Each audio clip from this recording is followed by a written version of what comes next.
How to love yourself unconditionally. Welcome, everyone. And that's the topic we'll be speaking about, which, as I've been saying in the past few months, these are topics that are actually being generated and suggested and requested by people everywhere. So if there's any topic that you would like me to address, please don't hesitate to just share that with us by either sending us an email or posting something on Facebook and or YouTube. All the channels are open to you. So how to love yourself unconditionally. And this, of course, is based on a key principle, and that is that it is inherent to the human being, the idea of self-love.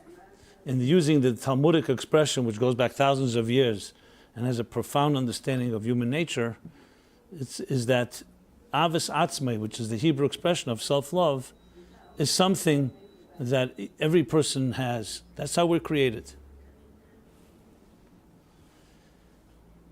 And as a result of that, as we were discussing, there are great strengths in that, and there are also liabilities possible in regard to that.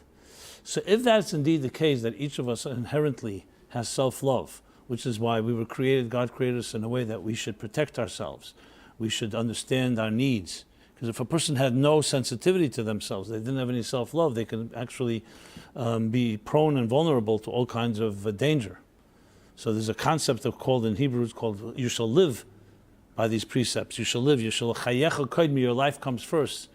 So if a person is not self-loving, doesn't have any self-respect and self-esteem, they actually compromise this creation that God created, which is the human being in the divine image. So then the obvious question is, since the self-love is such an important, is inherent and so important component in our lives, why is it that there are some people that dislike themselves?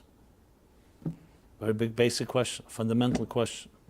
I hope there's no one listening here that dislikes themselves, but as statistics show, people in this world, many, many people do not like themselves, definitely don't love themselves. On the other hand is the question, since there's the positive side of self-love, is there also a negative side to self-love? For example, self-love can manifest itself in arrogance, in selfishness, in narcissism, because you're so self-consumed that it's all about me, me, me.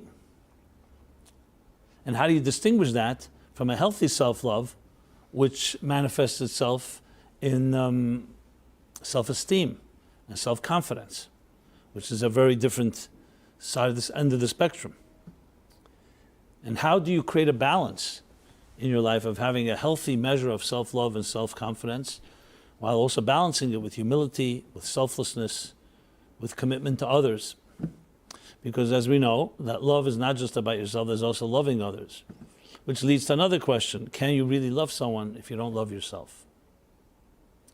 Now these are just the tip of the iceberg, but these touch upon fundamental questions that affect us all in literally virtually every aspect of our lives and the decisions we make. And frankly, there's a lot of confusion around this, but that shouldn't surprise us.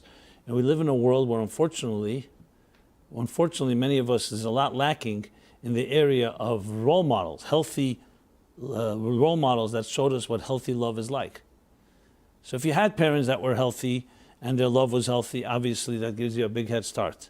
But in many cases, we have not had such role modeling. So it's obvious that we will be confused when it comes to these matters because we don't have a standard of what do you look up to? What is considered healthy love? What's considered unhealthy love? Where does, as I say, love spill over into selfishness? Where is love balanced with humility? Repeating what I said before. So all this is a critical topic which affects, as I said, literally everything in our lives. And that's what we'll be speaking about. And let's begin with the beginning, and that is the human being and what we're made of. What we're made of. So based on the principles that I've spoken about many, many times in this class, literally I would say almost every week, is that a human being is a soul within a body. We define ourselves often by our bodies, by our looks, by our youth, by our vigor, by our accomplishments, by our class status, how others look at us. But in truth, your real value lies in the fact that you have, as a given birthright, your birthright is that you are a soul, a divine soul. And that simply means that you're not just a negligible or arbitrary entity in this world, but you have an indispensable element to you. In the words of the Bible, yes, created in the divine image. Now that's not meant necessarily as a religious statement, it's meant to state the value of what a human being and what human life is about. So it all begins with what we value, how valuable it is. Unfortunately, I find that even though people don't state it outright, life is very devalued by many people in their own eyes, their own lives and other people's lives as well. I don't know if you remember this back in, when was it? Years ago in Colorado. What city was it? Was it with the killings? The students went and turned on their own friends and they did a killing spree, and then they killed themselves. It was in Colorado. I forgot the city name so long ago. Do you remember the story? Columbine? Columbine? It could be. Maybe. Anyway, it was a shocking thing because these were not troubled kids that did it. One morning or one day they came to school with firearms and they just turned on their friends, shot many, murdered many, then killed themselves. And everybody was shocked. Until this day, it still remains a question. Why did they do it? Were they angry? It wasn't vengeance. It was like a what do they call, what do they call, a fun spree? That's a word for it, like, Huh? No, like they did it just simply out of like fun or something, just to have fun, entertain themselves. It was like going to a shooting range and just. At that time, I remember I traveled to Sydney, Australia, a little while afterwards, and I spoke to a school there called Moriah. There was to teenagers, and I shared with them. I said, "You all know the story that happened in Columbine. I think it was, or maybe it wasn't. I don't remember, Colorado, maybe. No, Columbine, I think, was in West Virginia, maybe. No, Boulder. It wasn't in Boulder. It wasn't in Boulder. Okay, doesn't matter. It'll come to me." And I asked the teenager, "Do you think something like this could happen here in this school? God forbid." And so, some of them said, "Yes." I thought they would say, "We're in Australia, this is American violence, they watch television." And then, in a very personal and intimate setting, many of the students I asked, like, "Why do you think something like that could happen?" We're talking about normal kids. We're not talking about someone that's mentally disturbed, or as I said, somewhat angry, or in their mind feeling they need vengeance, or something like that. We're talking about also teenagers, not someone that has like some social misfit. We're talking about the kids, basically. And the interesting thing that came out of it, without going through the whole details, it was a few people said it, but most did not. I said, is it possible that when you don't value your own life that much, you don't value other lives that much?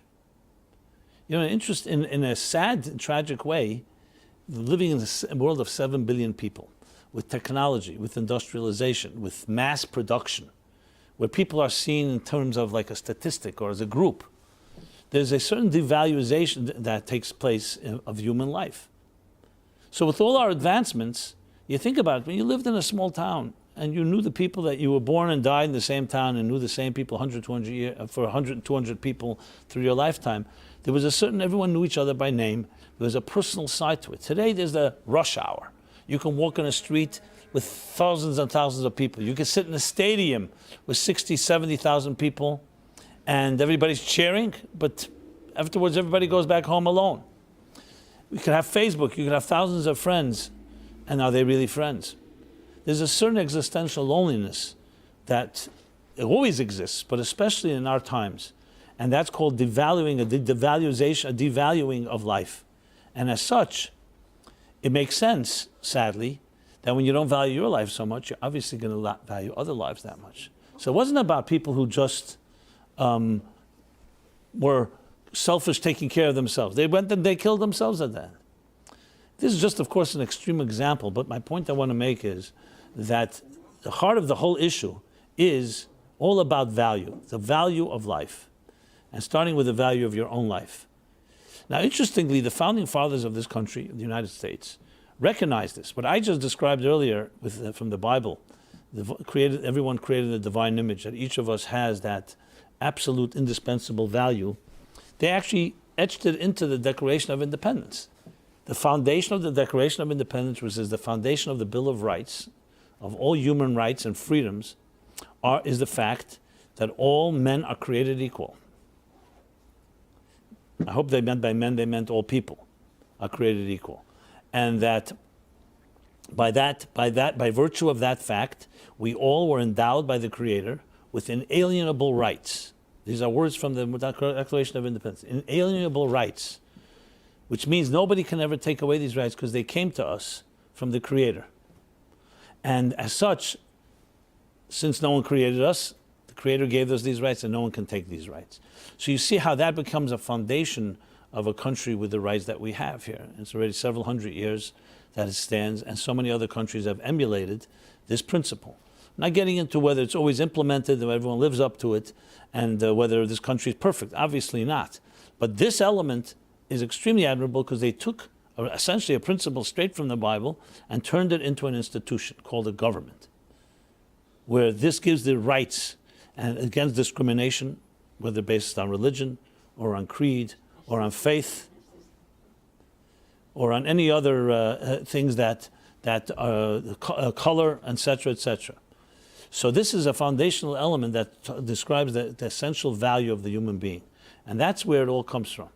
So if a person who comes into this world, inherently has that sense that they were created in the divine image and have that indispensable element to them, or in the words of the Declaration, inalienable rights, obviously that leads immediately to a very healthy form of self-love and self-respect and self-esteem and self-confidence, all stemming from one key thing, that you have inherent value, period.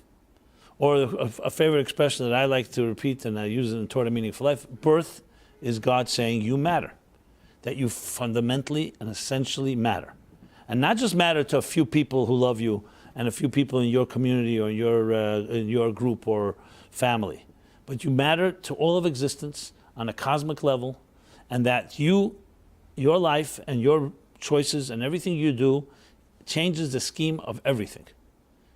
Now you could say, one little individual among 7 billion people? That shouldn't even be a question today because we know size doesn't count and numbers don't matter. You have 75 trillion cells in your body, that's more than 7 billion. And yet one mutant cell can wreak havoc in the worst possible way. You could have a computer program with millions of lines of code and add one dot or take away one dot and it won't work or could even be destructive. And the same is on the DNA level, on a subatomic level. We see today the power, nuclear power. Tremendous amount of power. Where is that power? It's not coming from size or volume. It's coming from the qualitative power of the atom and of the subatomic particles. So it shouldn't surprise anyone that an individual, even though there may be billions of people on Earth, has that type of potency. And that's how we look at a human being. Now imagine that is the mindset. And that's how you enter this world. And everyone you meet constantly affirms and validates that statement. That would create a person who has a very, very healthy sense of self-love. We'll soon talk about the unhealthy, but the healthy sense of it. Because it's not about self-love as opposed to not loving anyone else. On the contrary, as I said, if you love your life, you'll love other people's lives. Because you value life. Not because you're important, but because God and the creator of it all endowed us and said, I am giving you a piece of myself. And as a result of all men are created equal, that creation gives us the right to inalienable rights. So it's not because I am selfish, I give it. I give it. If I have it, then you have it. So if I value my life for the right reason, I will value every other life. If you value your life for the wrong reasons, which we shall discuss, that's another story. So that's the most healthy and the natural sense that each of us is born with, this inherent sense of self-awareness, self-respect, and self-esteem. I just read, I'm still researching whether it's actually an accurate number because someone seems to claim that it's urban legend, but I've seen a lot of legitimate articles, including in Psychology Today and others, that say something, a pretty interesting statistic. Toddlers, on average, laugh 400 times a day. Adults, on average, laugh 12 times a day, 14 times a day. 14 to 400. So you have to wonder, how did that get from here to here? Now, if that number is actually accurate, it's fascinating. So I'm not shocked by it Because they basically mean 400 times a day would mean, if you count their waking hours, let's say the waking hours that, children are awake 12 hours a day, a little more. It's pretty fascinating. It's every few minutes, every 2 minutes or something. And adults who sleep less than little toddlers do, now the answer is very simple, because we get jaded. When we're born and in our early years, we are closer to our natural self. It's like the snow before it's been trampled on. It's freshly fallen snow, it's white, it's pure, it's innocent, as we discussed many times. And the natural nature of a person who's comfortable with themselves in their own skin and feels, not necessarily they can articulate, but senses that they are valuable because God put them here, is to laugh, is to smile. They have no inhibitions, they have no fears, they don't have to work and react to others, and they don't get so rattled by other people. You'll see children, you can rattle them for a second, and they'll say, I'll never talk to you the rest of my life. And then 10 seconds later, they're your best friend. Because children have that resilience, and they have that, I would say even that spunk, they have the flexibility. You even see it. I remember once I was at a place, and I saw suddenly a child slip and fall down steps, metal steps. And I was terrified. I came running. Child got up and walked away. A doctor was there. They called the doctor. Something must have happened. Maybe there's internal bleeding, something broken. The doctor said, children, their bones have that dexterity. They're extremely flexible. You ever see children can fall asleep on steps? Why don't you try that? Children can play in the snow and they're like oblivious. And for us, it's a whole thing. I got wet, and my feet are wet, and my shirt is wet, Because there's a certain element of flexibility, dexterity, resilience. I'm looking for the right word, like almost an elastic sense, that they're not yet shaped. One of the analogies given for it, they're like warm ball of wax. A warm ball of wax can go in many different directions. You can shape it, you can define it. Once the wax starts hardening, which is becoming the adult, then the experiences that we have in our lives become hardened. It becomes becomes part of our defined personality. So though children have elements of a personality, but it's still all in an amorphous and type of nebulous state that is still being shaped, and therefore also psychologically, as I said, they're in a healthier state. That's why laughter comes naturally. I know some people that almost can't laugh. And it always traces back, not because they were born that way, because life breaks you. When you grew up in, let's say, in a dysfunctional home, a bitter home, an angry home, and no one laughed, people were very serious and very despondent and so on. And if a child did laugh, the child was ridiculed or dismissed. Well, of course, what do you think that's going to do to a person? That toddler will stop crying, will stop laughing. Maybe I'll write an article about the day we stop laughing, or the way when we slow down laughing. So obviously, a simple exercise would be is find things to laugh about. And I don't mean laugh necessarily hysterical laughter. I mean to smile about, to be happy about. And for children, that comes naturally. And you need to do something really serious and consistent to cause them to stop being happy. This is a perfect example of where self-value directly results in a happier life, in a simpler life, in a content, and not one where you're constantly looking over your shoulder and being judged and saying how are others going to look at me and how they're going to criticize or not criticize. That type of, obviously I'm painting a pure picture, as pure as possible, because we want to have that standard. And this goes back to what I said earlier about the role modeling. So indeed, both inherently you have that healthy self-love and self-confidence and self-esteem coming based on your essential value. And again, that value is not because you're valuable and no one else is. On the contrary, that value means that everybody's valuable. Think of it like, as I give the analogy often, musical notes. You know your musical note. You know your song that you need to sing. You're very confident in your instrument, in your voice, in your song. So then you also realize that others around you that also have a voice and part of this harmony. And when there comes their turn to sing, you respect that. Not only you respect it, you want it because it complements you. So in musical composition, or if you look at a symphony, you look at an orchestra, what do you see? You see, let's say, hundreds of instruments, hundreds of people. Each one will have their time when they have to play, and some will play. There will be times when they play together, sometimes when one plays one another, but they all understand that when it comes when I have to do my playing, I have to be there completely, and I'm necessary. And they also understand that for me to be complete, I need everyone else to play their song. That's the healthy attitude in love. You love yourself, you understand, you value yourself, and thus you value everything around you. In the words of Hillel, Imena nili mili, if I am not for myself, who will be for me? That means you need to have a healthy sense of self. No one's not over-relying on someone else to save you or someone else to do it for you. But then right away he continues, he says, if I'm only for myself, what am I? And you ask yourself, isn't that a contradiction? If I'm not for myself, who will be for me? And then you say, if I'm only for myself, what am I? No, the answer is very simple. Both are necessary. You need to be for yourself and do what you have to do, and also know at the same time, value the other that has also their contribution to make, and that contribution is important to you. When you look at nature, without human beings getting involved in their free will, it works perfectly that way. Look at the symbiosis between animals. Look how bees feed off the nectar, but then they cross-pollinate flowers. Look how different species work together in this type of harmony, each one doing their role, each one knowing their particular role, and at the same time respecting and complementing the other. If nature is not good enough, look at your own body. Look at your own body. Organs, limbs, systems, cells, and how in a healthy body they all work together in perfect harmony. And each one has its time. You put a piece of food in your mouth. The teeth have their role, the tongue has its role, goes your throat. As it goes down your throat, the digestive process begins. You'll see certain things open as others close. And if something opened when it shouldn't open, it would affect everything else. Everything has its step. It's like an assembly line, a perfect assembly line of hundreds, if not thousands, if not millions of steps that all work in such coordination. We take it for granted until, God forbid, we see someone that's struggling with health.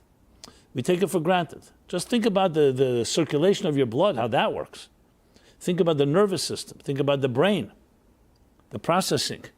I mean, it's mind-boggling. It's completely awesome to recognize that this element. The only caveat is when it comes to the human being, we could choose, you know what, I'm not going to play my song, or I don't feel I'm that valuable.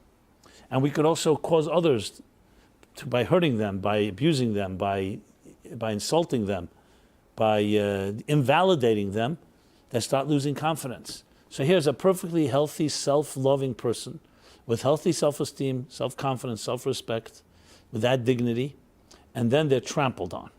And life tramples on them, whether it's parents, whether it's society, there's community, and this begins to wear us down. And what happens is, we don't lose our inherent value. We lose sight of our inherent value. That's the key.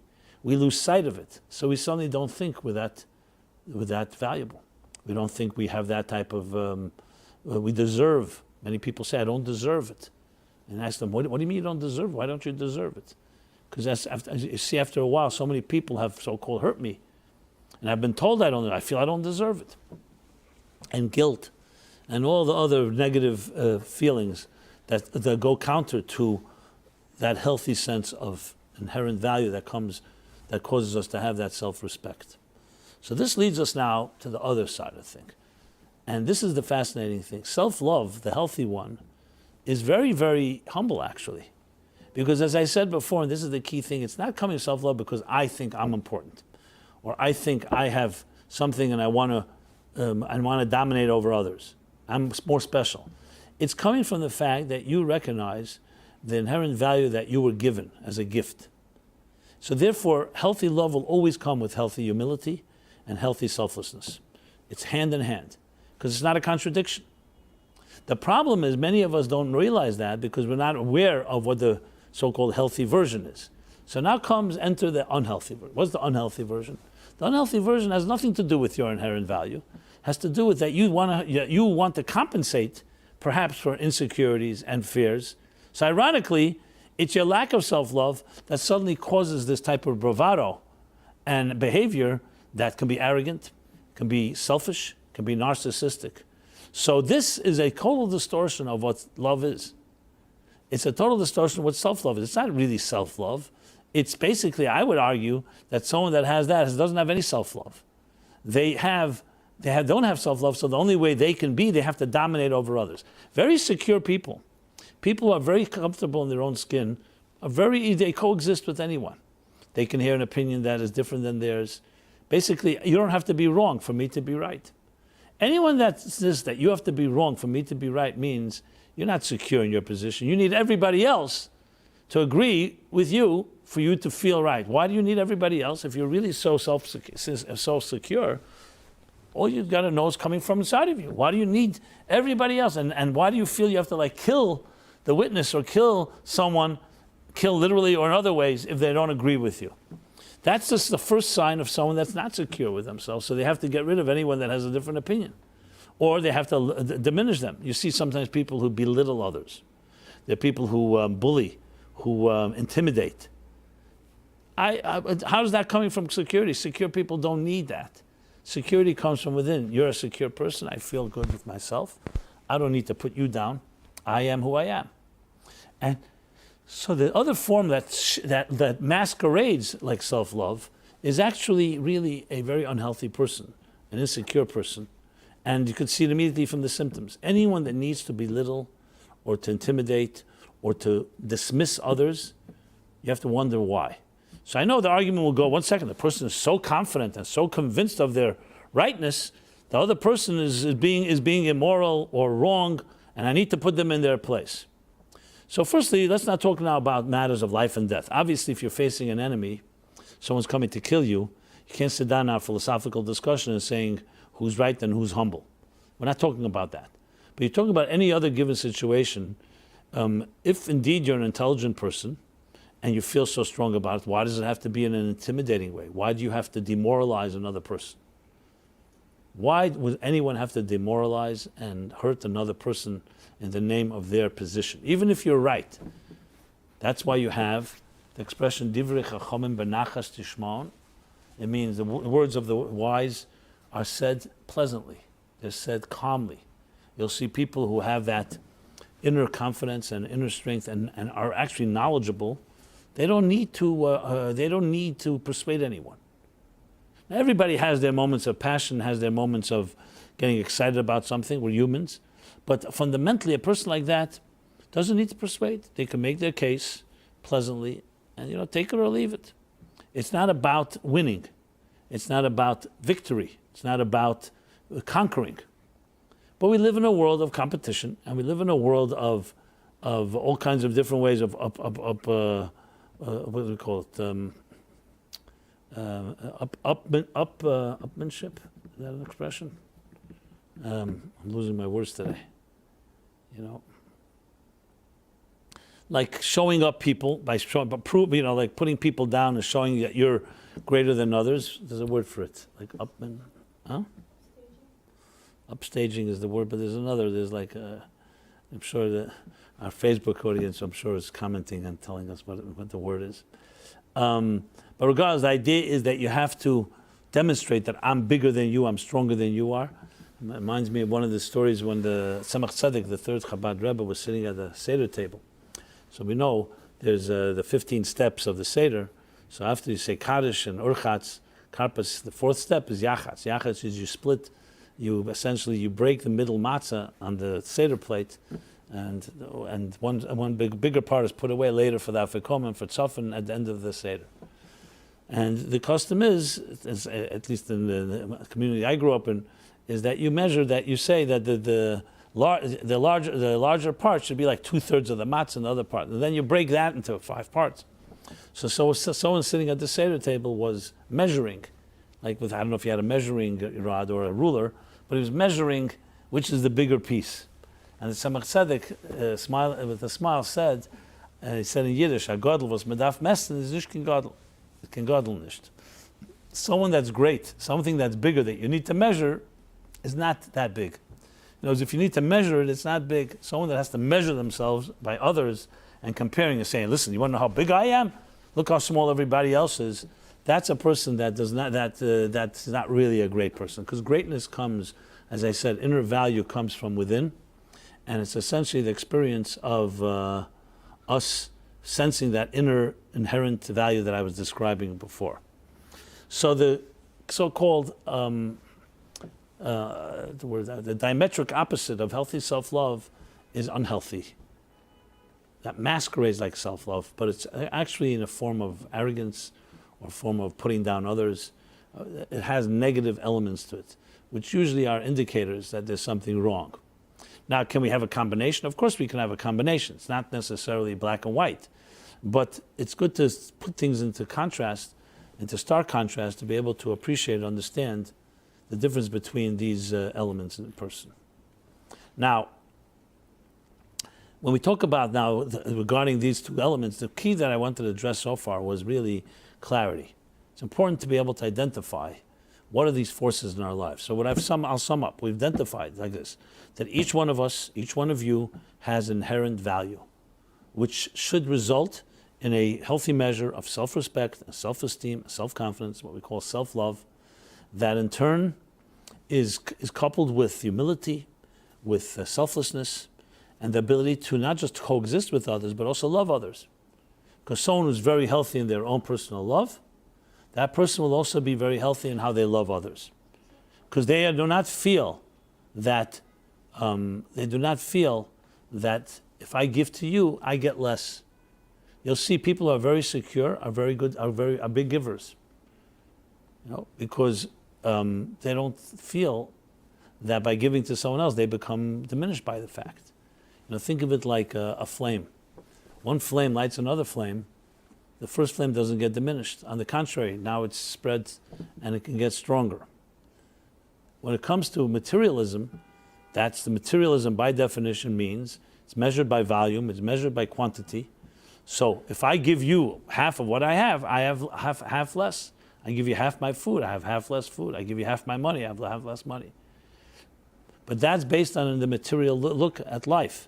So that, which means everything occupies time and space. So you're sitting in your chair, in your space. If you want to give me your chair, you have to get up from it. Two people can't occupy the same space. But when it comes to soul and spirituality, the rule changes completely. It's the opposite.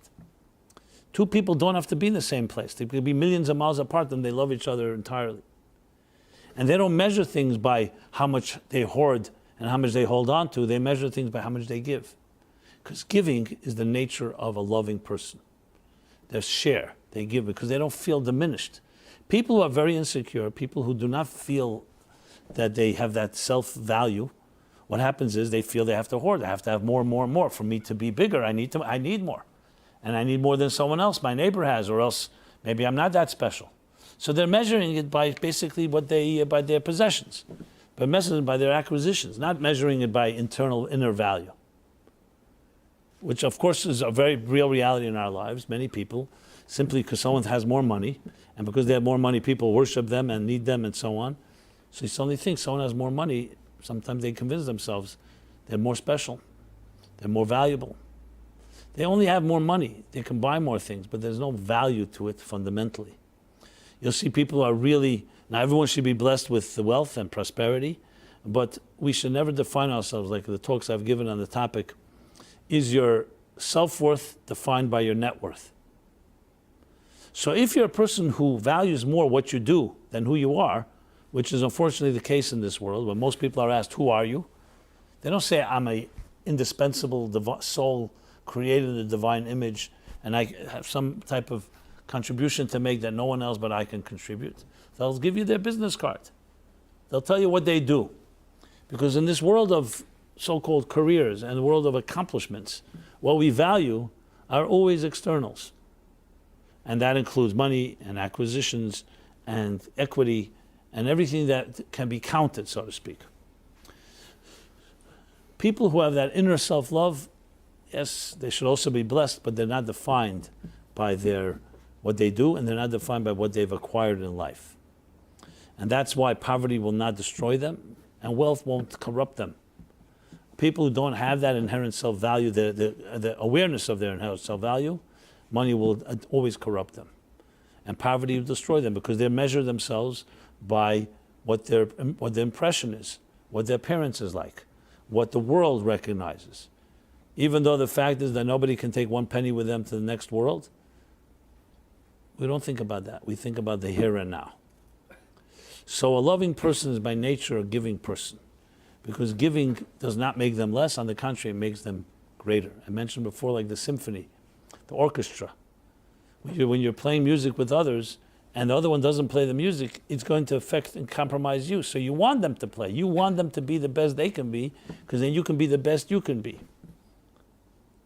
Do we have such a spirit of cooperation and in the world, in the mood of the world? Often not, unfortunately.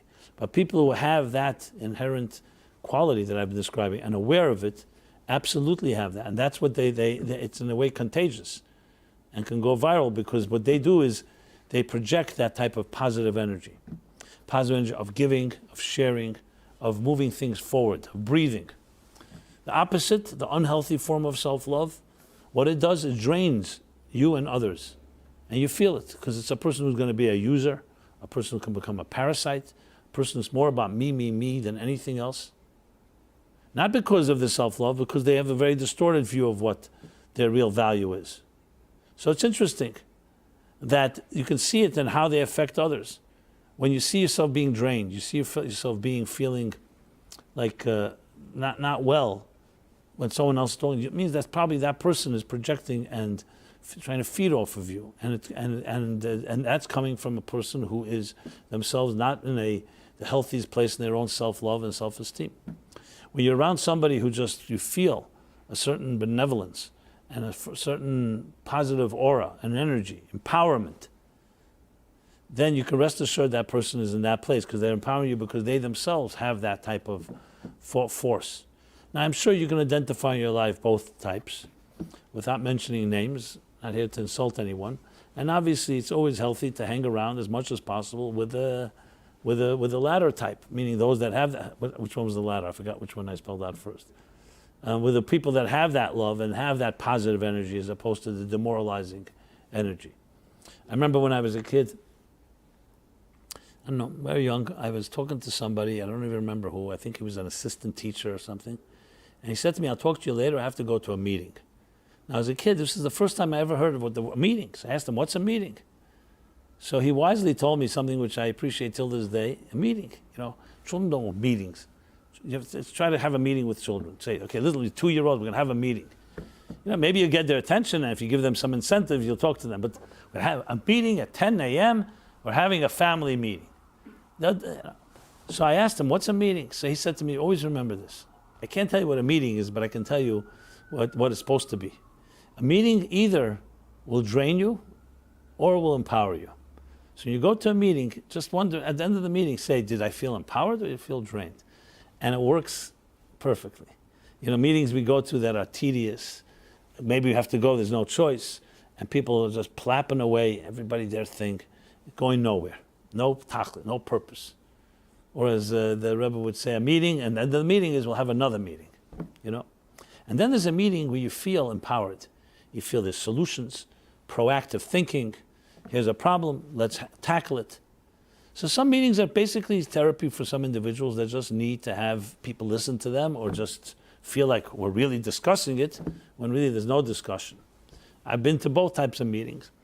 And I always smile to myself, because I remember what he said was very accurate. So I don't know what a meeting is, but the bottom line is what comes out of it. And there was one, I remember there was a board member on one of the synagogues in Manhattan, prominent synagogue. He says he was invited to the board. He was a wealthy businessman, so he became a new member in the board. First board meeting, he says, literally for 45 minutes was a discussion whether we should change the doorknobs in the shul. Now, he says, I was new, so I didn't want to say anything. After like 45 minutes, and I saw this is going to continue on, and the meeting is an hour meeting, what else, do we have anything else on the agenda? So he says, how much does it cost to change the doorknobs?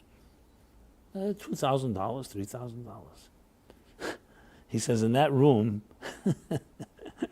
$3,000 was pocket change for every individual. So he says, you know what? I'm going to pay for the doorknobs. And everyone said, wow, they wanted to give me an award, he said. I said, no, but that's not my point. I want to move on with the meeting to other topics. And he says, they really didn't have any other topics. This was a meeting, this is a board, was busy talking about doorknobs. And then they can say, we had a productive meeting because we made a decision. Even better, we got someone to donate. But his only incentive was that, which is very true. It's a meeting, I'm just using meeting as an example. This could also be one-on-ones and so on. And you can tell. You could see people, you meet with them, you really feel, you go away uplifted, Uplifted. I mean, to me, that's a compliment when someone tells me I felt uplifted. Remember my literary agent telling me, every time I meet with you, I feel uplifted. And then he told me another name of somebody. He says, every time I meet with him, I feel, I don't want to use the expletive that he said, but it was basically drained. Okay? So I hope all of us can be people that anyone that meets you feels uplifted, empowered, feels that things are more possible than you. They smile more after they meet you than before. And then there are other people, you go away, you smile less, and you feel more depressed or more resigned and more. Complain. Yeah. So the point is, this all is rooted in the inherent value of how you see yourself. And I'm not saying we should come up with this on our own. That's why the Torah, the Bible, begins with that statement. We're 2 weeks from Rosh Hashanah. Rosh Hashanah. Everyone talks Rosh Hashanah. Shuls will be filled. What do you think at the end of the day Rosh Hashanah is? Rosh Hashanah is the collective birthday of the human race.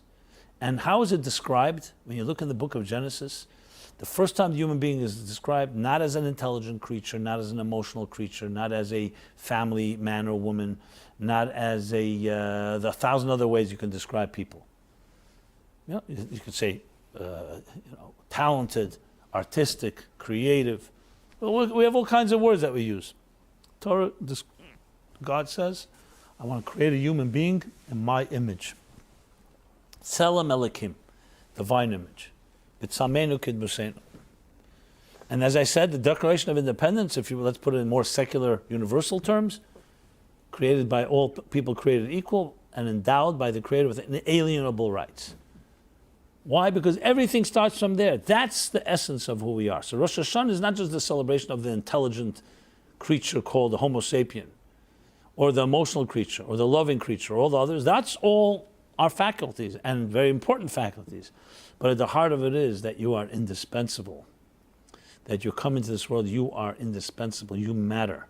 And your actions matter. And you have to realize that's an inner value. Now, someone will say, well, I don't feel it. I don't feel it. What am I supposed to do? Well, arrogance takes on two shapes. It can take on the shape of bloated sense of self-worth. You're more important and you're pompous and all that. It could also take on another shape, saying, I'm nobody. I'm nobody. But who gave you a right to say you're nobody? You didn't create yourself. Your Creator tells you that you are somebody and you have inalienable rights and you're valuable. Who are you to say that? So arrogance can take on an inverted shape of being complete worthlessness. Worthlessness and low self-esteem is just as arrogant as somebody thinks they're the most important person on earth, because it's you deciding. It was not up to us to decide this. We were put in this earth as a gift. Life was a gift given to you. You don't own it. And you don't own and determine how valuable or not you are. Both ways. Not more than, not an overinflated version of it, and not an under one either. Underestimated. That there's an inherent value to who we are. They have the joke they tell about Rosh Hashanah or Yom Kippur, whenever you can fit it into whatever you like. So a guy in the synagogue comes to shul, a simple guy, and he sees the rabbi is standing and with the eyes up to heaven saying, I'm nobody, I'm nothing, I'm nobody, in the eyes of God. Okay. Then he sees the gabbai, what do we call the beadle? I don't know, the assistant rabbi in the synagogue, also saying, I'm nobody, I'm nothing, I'm nothing, I'm nothing. And then the simple person, following their lead, starts saying, I'm nobody, I'm nothing, I'm nothing. And the rabbi looks to the assistant rabbi and says, look who thinks he's nobody. They don't like that he was saying he's nobody. Yeah, because they felt they were somebody. Anyway, you get the joke, you get it, you don't. I'm trying to add laughter to the 14 times a day and see if we can do 14 times right here in the class. That would be an achievement. And then take it from there. So, my friends, it comes down to this, that we have this inherent sense of value that we should have. And the fact that some people don't like themselves is an aberration. It's an aberration. It would be like saying that you don't have the confidence in something you have total confidence in. People lose confidence. This is the key thing is to remember that just because you don't feel it doesn't mean it's not there. So the fact is, we need sometimes to be told that this is the way it is. Children are born into this world, They did not create themselves. And the parents didn't create them either, because the parents are also once children. We're put here. And having that sense of, I would say, humility and respect for the gift of life that you were given is the first and foremost thing to remember. Because if you don't have that, then you start deciding, so you could decide, you know what, I don't like myself. But you have no right to make that statement. Because the creator of this world likes you and put you here. So you're going to tell him and say, you know what, I don't agree with you. Who are you to say that you don't agree? You have no such power. And I'm not saying that in a way to insult anyone. It's just recognizing that there are things that are gifts of life that we need to respect and we need to honor the blessing of life. And that includes the blessing that, as we say every morning, which is like a mini Rosh Hashanah every morning, we say, Moda ani, I acknowledge to you, that you have returned to me my soul. So this is a first exercise that any one of us can do, and this is a strong suggestion I'm making, especially coming to the New Year and Rosh Hashanah, and that suggestion is that you want to start building, or I would say reclaiming your birthright. You have to do something about it. You can't just have a meditation and just talk about it or listen to what I'm saying. You have to implement something. So the first implementation is that every morning, whether you say this prayer or not, to say it with this intention. Every morning, as soon as you wake up, the custom is even before you wash your hands, before prayers, before anything. So that's a moment that everybody has a few seconds. Nobody has a business meeting the second day awake. Before you check your texts and so on, simply say a one-line statement, whether it's in Hebrew or whatever language that works for you.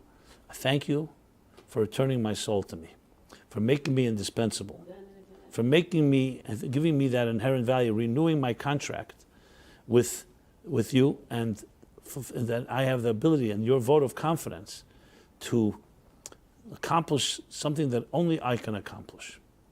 A simple thank you. But that thank you, as we know today, gratitude has recently become very popular as a healing element, making people healthier. Gratitude, but it's also not just gratitude, it's also recognition of what you really are. You'll say, well, I'm not in the mood. We're not talking about moods now. If you're going to be up to your mood, then you're going to die with your mood and you live with your mood. We're trying to rise above our moods and rise above our self-perception, trying to reach something that is deeper. And sometimes to access that, you have to simply act on it. You know, people who have lost confidence, let's say an athlete has lost confidence in their tennis game or in other areas of athletics or sports or achievement. And for that matter, anything. So because they lost confidence doesn't mean you've lost ability. So a good coach is going to kick in the pants and say, listen, let's get out on the court and start hitting. You say, I don't have confidence. You start hitting. Let's get back into a groove, get back to till you keep doing it, till what happens? It reawakens and recognizes, hey, yeah, you're right. I do have that talent and skill. Are we going to become subject to our own moods because we're in a bad mood? We're going to say, you know what? Undermine our own capacities. That's precisely why we need to have mentors, coaches, and we need to have an objective. That's why we have a Torah that tells you you're created in the divine image, whether you like it or not, or whether you know it or not, or whether you feel it or not. And Rosh Hashanah comes and reminds us that. Every year, that renewed. And every morning, we have, like I said, the mini Rosh Hashanah. And the same thing before we go to sleep. So like punctuate the day with these two bookmarks. The end of with these two bookends, I should say.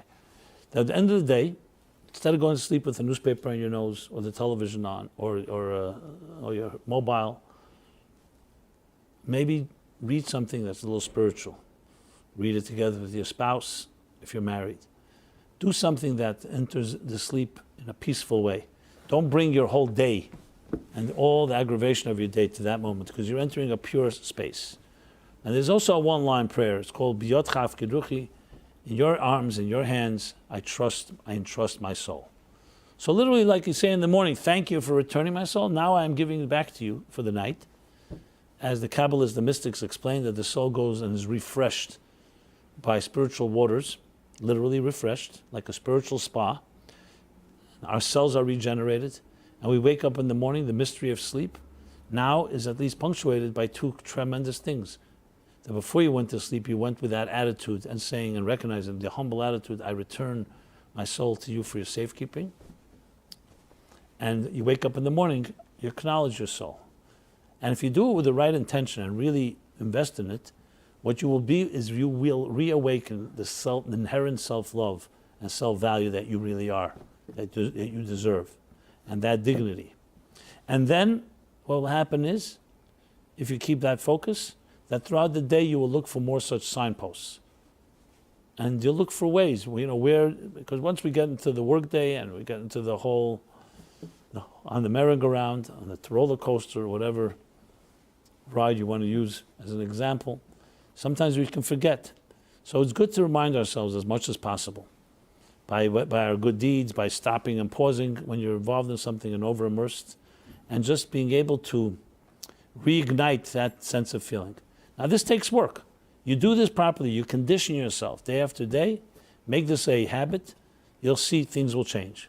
Because your attitude will change. You'll have a different way of looking. Instead of looking at yourself as defined by your day's activities, or defined by other people's opinions, or defined by other people's critique, or for that matter, compliment, it'll be defined by your soul that is returned every morning and on earth and returned back to God every evening. And that becomes your compass, and your driving force, your GPS, if you wish. So that changes things. Because, look, at the end of the day, we are either going to be influenced by others, or we're going to be influenced and by our inner selves, and in turn influence others. There's no real third option. You're either projecting and illuminating, or you're taking in other people's illumination and their impact on us. Now, especially when we live in a world, as I said before, where we didn't have really healthy role models, healthy, loving role models, it becomes increasingly important to be able to create a strong foundation and a strong beachhead, so to speak, where you begin to build the self-love, because it's there inside of you, the inherent self. It's there, waiting for you to access it, like a well, like an oil well. It's deep under the ground. You have to dig to access it and then draw it forth. That's exactly what we're talking about. So we're not talking about creating anything new. We're not talking about finding a new book or a new workshop or a new guru that was going to give you methods how to become happy or how to become self-confident and self-loving. You're talking about finding within yourself. Now, what a good mentor can do is help with objectivity, help with the focus, help with encouragement and support that's necessary in any endeavor, especially one of this nature. So what better time to begin as we are now in the last weeks of the month of Elul. Elul, by the way, is about love. I am to my beloved to me. So it's clearly about initiating love and receiving love, which, as I said, healthy love is exactly how it works. It's not a one-way street. Healthy love is always going to be expressed in giving. It's always going to be expressed in sharing. You'll see loving people, they do that. You ask parents, how could you stay up all night when you have a busy job tomorrow and the children are crying? A healthy parent will not even understand your question. Say, I don't understand what you're talking about. This is my child. People who do have a problem with it is because they're a consumer themselves. Now they'll say, listen, my children need me to make money, so I can't stay up. But maybe your children need you just to pay attention to them. So very often there are people working, and depriving their children of a little attention by saying, I'm going to give them security. And meanwhile, you deprive your children of security because you're busy building security, financial security. So it's about appreciating and understanding the priorities. And as I said, as we come to the last weeks of the month of Elul, is an excellent time to think about these things and to set our minds to it, and most important, in action. Now, I just gave some examples. I'm sure if you think about it, you'll find more ways to actualize this, more ways that we can actually use more tools and exercises that can help us actually access that self-love. Another example would be when you volunteer for things. When you volunteer to help others, whether it's needy, special children, or just anyone, that also brings out the confidence within you. You'll see it across the board. When people volunteer to help somebody, so initially you may resist because I have no time, I'm busy, blah, blah, etc., etc. But what happens is it brings out from you that giving dimension, which always goes hand in hand with your loving side. And in this sense, you can say by acting in a loving way, you end up what was the word? Activating the love within yourself. Because especially the mystics and the Hasidic masters explain, our inner faculties, just like a body has parts, and each part has to be nourished and nurtured. For example, you have calcium, and you have vitamins, and you need different nutrients to feed and nourish different parts of the body. So too, it is in the soul. The soul also has parts and faculties, and one of them is called love. Love isn't just an abstract thing. Love is an actual piece of your soul. I don't mean physical piece, spiritual piece. So the soul is also made up of parts. And when you act loving, you feed the love within you. And when you don't act loving, you deprive it. It's like you starve it. So the same thing is with all our other faculties. I'm focusing on the love. So acting loving in a kind way activates the chesed and feeds and nurtures and nourishes the chesed and love within you. Which is why charity of all sorts, whether it's material, money charity, financial charity, or time, or energy, or volunteering, has such a powerful effect, because what it does is it actually activates, and it's like, think of it like exercising the muscle of love within you. So someone says, I'm a very loving person, but you never see them act on it. You know, they say about the guy that needed a heart transplant, and they said to him, you have a few options, which heart do you want? So he says, he saw on the other floor, he says they saw somebody dying, was a very, very wealthy man. He wants his heart. So they say, why his heart? He says, because he's never used it. It's completely new. It's fresh. So obviously this is somewhat of a humorous statement. He wanted a new heart. We know a healthy heart is one that's used well. It's like someone say, I'm not going to use my muscles. I don't want to hurt them, I want to keep it unused. Like many people, they buy a new couch and they just cover it up in so many layers. They say, it's new. I don't want to make it old. But some of the best things are when you use them. That's how the more you use them, the more conditioned they get. Just like good wine and other things of that nature. So in our own beings, we also have in our psyches these different forces and faculties. So people say, if I had love, I'd be loving. And the response to that would be, if you'd be loving, you'd have love. So sometimes it's your heart follows your investment. I remember years ago, met a big fundraising consultant, and he said to me, remember the rule. People think, mistakenly, that people's investment follows their heart. If you can get someone to be emotionally connected to your cause, they'll give you money. He says the other way around. Their heart follows their investment. He says when they first established the synagogue system in the United States, they wisely understood that they made a condition that if anybody wants to bar mitzvah or bat mitzvah a child, they need to be a member in the synagogue. And a member is $1,800, $1,200, whatever it was. He says, what was the point? These people never came to synagogue, but because they wanted to bar mitzvah their children, they became members. Once they became members, then they were the people that would end up writing the $1 million checks for the library, for additional wing, for the kitchen, etc. He says because you get somebody to commit, even if it's a small commitment, people's heart follow their investment more than the investment follows the heart. And I thought about it. That's true in Jewish thought. You have the concept of ha'maisa hu ikar. The bottom line is action, and action breeds action. Thoughts don't breed action. Speech doesn't breed action. It could lead to it, but action is a tangible reality. And that tangible reality, when you act on something, if you act on something you really want, that's the best way to get it. So to say, first let me be in the mood, and first let me set the stage and be in the right mindset, etc., etc., good luck. The so-called shortcut to short-circuit the process is to be that way. So when people say, I feel low, I don't feel self-love, I don't feel self-esteem, well, when you behave in a way that's loving to others, what it does is it stimulates like a catalyst, and it gets and awakens that part of you.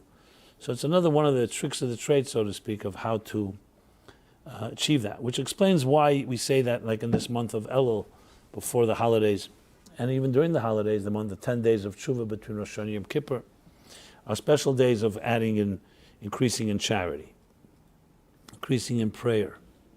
We'll say the prayers next week begin the slichus that we begin Saturday night, not this week, next, and then every day after that. The Sephardim already do it throughout the whole month. Why do we do that? Someone say, I'm not in the mood yet. Come Rosh Hashanah, I'll try. Because the key thing is not always the mood. Do things and you'll become in the mood. When you give tzedakah, when you're not in the mood, that's the best way to become a kinder person. When you're in the mood, great, but when you're in the mood, there's no big achievement. You're in the mood of doing it. When you're not in the mood, and that's, like I said, the theme I was talking about earlier at length, is that there are times you need to be said, your life is valuable. That's not up for discussion.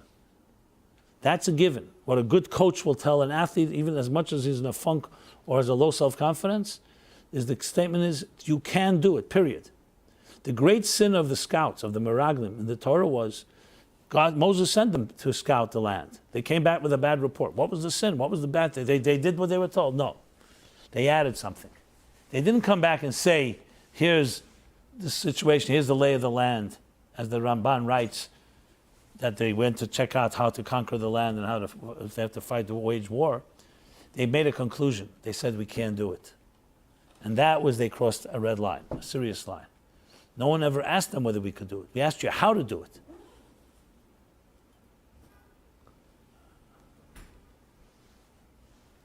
It's not, we don't control the weather, not just the weather, but also the W-E-H-E-T-H-E-R. It's not whether we can or not. We for sure can. The question is how. And that's why, for example, God forbid, suicide, or any type of self-destructive behavior is unacceptable, period. It's a sin, actually. Because it's not your life. God gave you life and says, this is what I told you, I have my vote of confidence. You don't have a right to challenge that vote of confidence. You could figure out how to do it. You can pray that it should be done easily, shouldn't be with that many challenges. But you absolutely can, and you need to hear that. There are things that sometimes we have to be told that's how it is. Because if we're left open, with one little door open, back door, we'll bring all our negative stuff and negative energy and say, maybe it's not really true. So comes Rosh Hashanah and comes these days and they said, this is what you have to do. And yes, stuck is a mitzvah, you have to do it. You say, well, I'll do it when I'm in the mood. That's not what we're talking about. You're doing it because this is the exercise that you need to do. It's like a mandatory exercise every day, and that's how you get your muscles flexed, and that's how you get yourself growing. So, my friends, how to love yourself unconditionally is really should be rephrased and say how to access your inherent value. And then naturally you will love yourself unconditionally in a humble way and in a selfless way. And definitely not in the ways we talked about in those negative ways. So when we say Anila Deidi V'Deidi Li, it's a verse in the book of Song of Songs. And in contrast, it says, I am to my beloved to I. But then there's another verse that says, V'Deidi Li V'Ani Loi. My beloved is to me, and I am to him. And it's explained, what's the difference? The difference is who's initiating. Are you initiating? Or is God initiating? Or is your beloved initiating? So in the month of Nisan, Passover, there we say, Nigla le'em malchem malchem lochem HaKadosh Baruch Hu v'ga'olam, that God revealed himself, God took us out of Egypt on the wings of an eagle from above. So there goes, our beloved initiated and lifted us, and then we reciprocate. But this month it goes the exact opposite. It's up to us to initiate, because in many ways that's much deeper, because it's saying access the inherent value you have and show love. Initiate. Don't wait. I've shared this a few times, a very powerful thought that I heard from someone who heard it from my teacher, my Rebbe, from many years ago. He was explaining that there are three types of love. There's a love that when your beloved asks you to do something, even if it's inconvenient, you do it. You love them, that's what you do. There's a deeper love that even if they don't ask you to do it, even if they don't ask you to do it, and they just allude to it, they hint to it, you don't make believe I didn't hear, you also do it. So it's deeper because you don't even hear explicitly, but you got the hint and you do it. And that's still not the deepest. What's the deepest type of love? The deepest type of love is you didn't hear, your beloved did not ask you, they didn't even hint or allude to it, but rather you anticipate what would your beloved enjoy. And without their expecting it, without requesting it, without hinting to it, you do it. That's the highest level of love, the highest level of commitment. And he explained that this is the difference between the written Torah, where clearly laws that are stated, there are certain things, like for example comes Rosh Hashanah, Yom Kippur, Sukkot, these are written law Torahs, they're mitzvahs, they're holidays in the Torah, with guidelines, and guidelines include what we're supposed to do and the joy involved and so on, especially Sukkot. Then there's a deeper love. There's a deeper level, and that's the laws that are given to us by the rabbis. Nothing in the rabbinic edicts and laws exists without it being hidden somewhere, but remizah somewhere in the Torah. So it's only hidden. That's why chavivin alai, that's why it's even more precious, because the love that comes from that means not just explicit, you derived it from something that was hinted to. Like, for example, Simchas Beis HaShe'eva is an example, which is even a greater joy than the actual joy of the mitzvah of joy and Sukkot, because it's coming from something that was hinted to. And then there's even a higher level, the joy and the love that comes from things that the Jewish people throughout history initiated on their own. A minig Yisrael, a custom. Example, Simchas Torah. Simchas Torah doesn't say anywhere in the Torah. It's not hinted to. There are some alluding to things, but it's not hinted to in any conventional sense. It's complete minig Yisrael. And when is the greatest dancing all year round? On Simchas Torah. Why? Because it's completely initiated by Anila Deidi from below. And that has a power that's far beyond any other power. Try it out in your marriage. Try it out in people you love. Initiate something they didn't expect. You'll always see there's a power to that that's greater than things that are expected and or hinted to. Because it's coming means that you went out of your way and you anticipated and you figured out what would give pleasure to somebody that I love.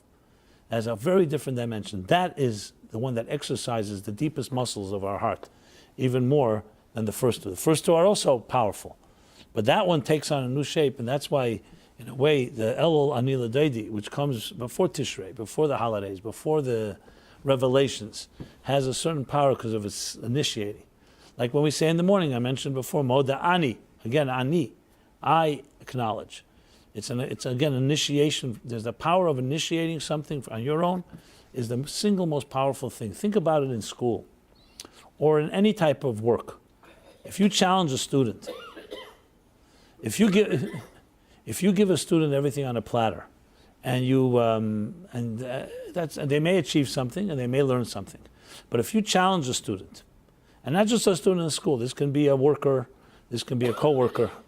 If you challenge them in a way and say, I want you to come up with an idea, I want you to write a paper, I want you to initiate something, a completely different dimension of change in that person. As a matter of fact, it can change a person's life. The confidence it builds. Now, initially, many people will say, yeah, I can't do it, I don't know, what. But you push them, and you encourage them, and you show them that you're confident. You'll get the greatest things from people when you're able to initiate. Even today, you read a lot of the corporate motivational methods. One of the key things that everyone says constantly is get your workers, get your subordinates to initiate. Have a meeting, hear from them what they think, not just to make them feel good. Because sometimes they'll say something that will be completely fresh and completely innovative that you'd never imagine. Besides the fact that the empowerment that comes with that is also tremendous. Unfortunately, we live in a world where sometimes efficiency is so important, and it's so much more about control than about really getting people to really to stand on their own feet. Like the Mishnah in the Pirkei Avos says, "V'himidu talmidim harbe." So the question is asked. It should say, "V'chinchu v'lilmedu." Why it says to stand up, to raise up many students. It should say to educate students, to inspire students, to teach them, whatever the word is. But this himidu sounds like when it's just established, just to have a number game, like have a lot of students to show you have a large what's it called audience. The himidu means to make them stand on their own feet. It's the ultimate education where you're not just teaching people information and data, but you're getting them to learn to initiate. Which means even long after they leave the school and long after they're not in the presence of their teacher, you've taught them a methodology to solve problems. which is the greatest possible gift you can give someone. Because it means I haven't just given you information. I haven't just given you answers. I've given you the ability. Like say, I haven't just given you the fish. I taught you how to fish. The ability that whatever situation you're in, you'll know what to do. You'll be able to figure out. The confidence that that builds and how it feeds into our inherent self-value, that is our divine birthright, is impossible to really describe. I've seen it with my own eyes. You see it with students in school. You see students who are either very down on themselves or demoralized, or they may even have some type of learning deficiency. Look at the pride that they have when somebody believes in them, when someone gives them the ability to initiate something. It may be small, but it came from them. That is the key to really building confidence. So to say I'm going to just enable you, you know what, I know you're not that, I'll just keep enabling you, it may be good sugar coating, it could be good sugar pills, but it's not empowerment. So to go back, to really develop that inner self-love and empowerment comes from that type of approach. Now there's a lot more to say, and I'll be saying things I'm sure in the coming weeks, but I think suffice it with this, that, and I hope I did justice to this theme, that each of you, everyone has that value, period. It's not even that's not up for negotiation.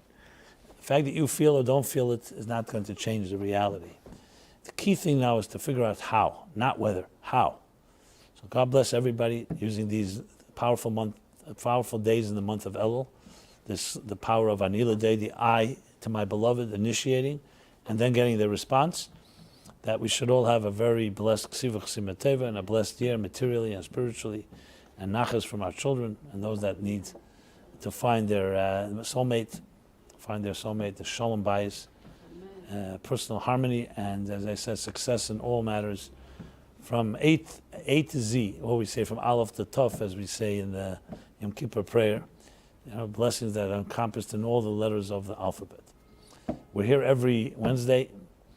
And please, now that it's a Facebook, YouTube, so what do you say, like, share, email, all the different things that can be done. And please stay in touch with us any way we can help you in your self-loving journey and self-esteem journey. Don't hesitate to reach out. Everyone be well. So until next Wednesday, it's been an honor and a pleasure.